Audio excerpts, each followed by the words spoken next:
আমার ভাইরা, আমার বন্ধুগণ,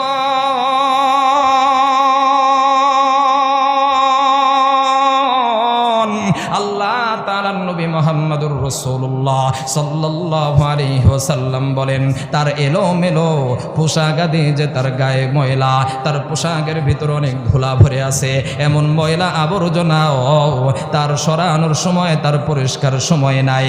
এই বান্দা আল্লাহ তাআলার কাছে ইবাদত করার পর মুনাজাত করে আল্লাহ তাআলার কাছে চাই, মালিক আল্লাহ গো, তুমি আমারে অমুকটা দাও, তুমি আমারে তমুক দাও, তুমি আমারে এইটা দাও, তুমি আমারে সেইটা দাও। আল্লাহ তাআলার নবী ডাক দিয়ে বলে, ও সাহাবীরা,